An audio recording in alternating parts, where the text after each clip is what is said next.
Good morning and welcome to day 4. Because I spent a £20 note the other day, I thought, well, Adam Smith is on a £20 note. I thought, good chance to use a philosophical quote from him. He was a 17th, 18th century philosopher and economist. He was a Scotsman who claimed that the government should be kept out of economic trade and countries should be free to trade with one another. He said that was the best way to stimulate the economy. He also said, it's not from the benevolence of the baker that we expect our daily bread, but from his own personal interest in baking and selling it.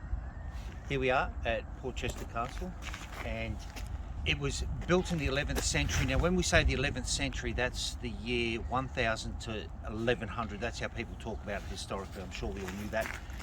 So this was built in the 11th century, which was in the 1000s. And it was a baronial estate at the time, but in 1154 it was commandeered by the crown. 1154 is when the first Plantagenet king, King Henry II, who we're going to learn a lot more about as we move on in our trip, and so he took control of this Porchester Castle, and we just noticed all this stonework here is very different to the rest of the castle. We were trying to work out why, and then it occurred to us there was a lot of conflict out here in Porchester Bay with the French, because you remember it was only a couple of kilometres down the road that the Mary Rose had sunk in the 15th century, so it's possible this was all blown out by the French during that conflict. We're still here at Porchester Castle in Portsmouth, and it's a good opportunity, given that this is the first medieval castle that we've visited, to talk about the dynamics of medieval castles. A very fine example of a castle is Dover, which we'll be at soon. It's a motte and bailey castle. Motte means an elevated ground, and that's where they usually put the very large square keep. The bailey is the area around it, and then you've got your curtain wall. So a motte and bailey castle is one of the best examples of medieval castles, because those in the keep were protected by the bailey curtain wall. And that's exactly what this is here. We've just found the entrance, so that would be the bailey inside. And over in the far corner, we'll get some photos soon, would be the big stone keep, which was built in the 11th century.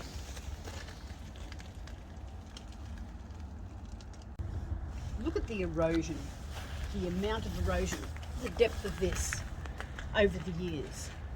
I reckon there would have been another good 12 inches out there. Going into there, it's unbelievable the amount of erosion all the way through at this bit, and I still think a lot of the erosion is coming on this angle here, from what I can see. Here's the stone keep, this angle, built in the 11th century.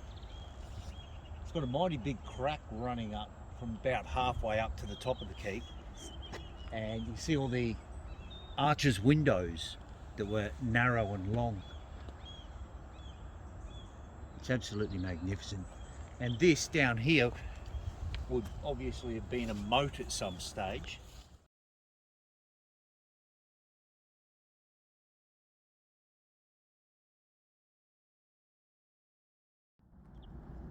This is the inside of Porchester Castle, within the bailey walls. I didn't realise that there used to be an original bailey wall around the keep that had a moat running around it.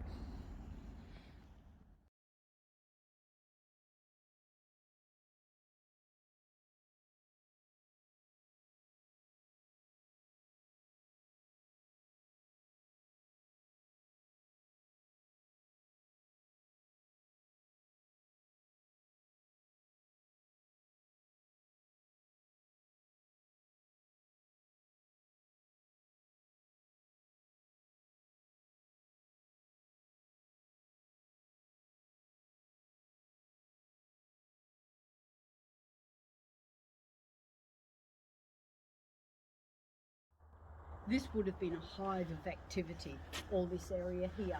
It would be a little village, your blacksmith, your gardens, your chickens and goats and everything you want to feed people with. And the moat coming round here. Can you just imagine all the horses and carts, the food and the livestock and the people just pounding through here all day, going into the keep to look after a couple of people. Wow. Love. Can you hear the cathedral bells? Yeah, I can hear the bells. Why would anyone want to come here? To see what I'm seeing. What? Arundel Cathedral Yes. and Arundel Castle.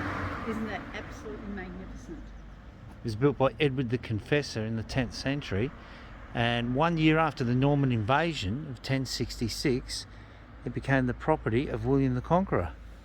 Magnificent. It is. It is something else. This one. Yeah.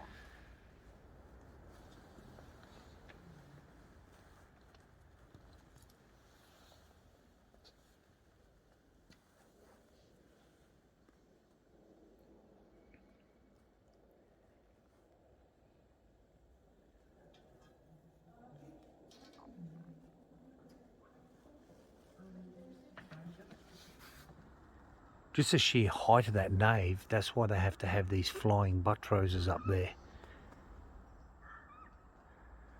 But I do love a good gargoyle gutter. How many did you count on there? So far I'm up to 19, 22, Yeah. 21, 22, 23, 24, 25, 26.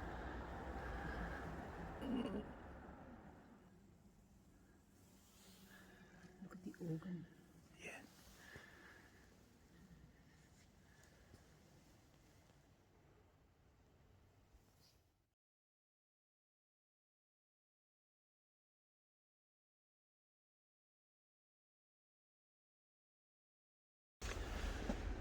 It's a bit fresh this morning, so I've got the kettle on.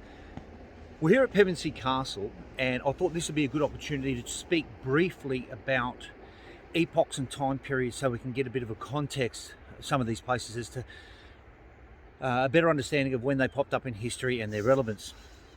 Depending on where you are in the world, time periods have different titles, immensely different titles. So speaking in the context strictly of Britannia, the prehistoric period ran from about 1200 BC to about 700 BC, when Homer wrote the Iliad and the Odyssey. This saw a transition into what's called the period of antiquity, and there were different periods within that. Classical antiquity, so on and so forth.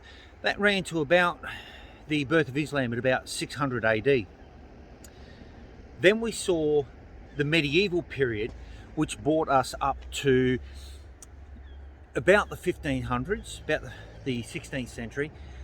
Some historians try and put a definitive stamp on the end of the medieval period, like in 1483 when we saw the end of the Wars of the Roses, which was also the end of the Plantagenet dynasty, saw the House of Tudor enter. Some others say 1517 when Martin Luther nailed his thesis to the door of Wittenberg Cathedral in Germany.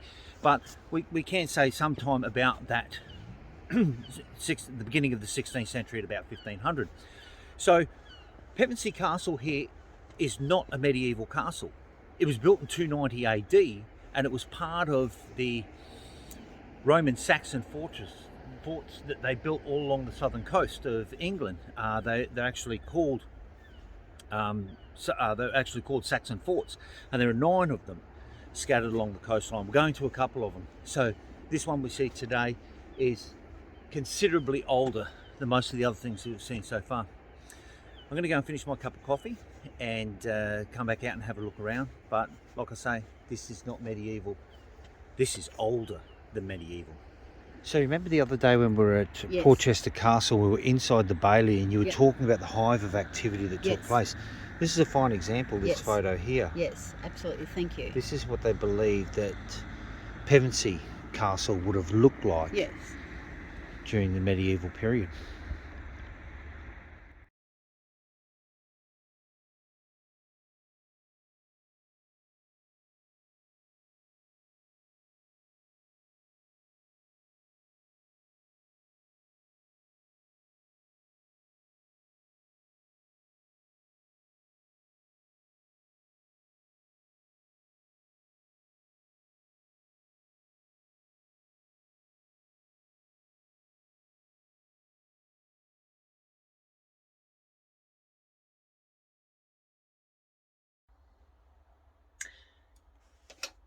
I wonder what happened on this day in history.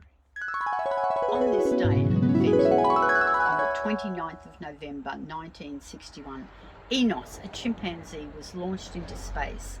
The spacecraft orbited the Earth twice and then splashed down in Puerto Rico.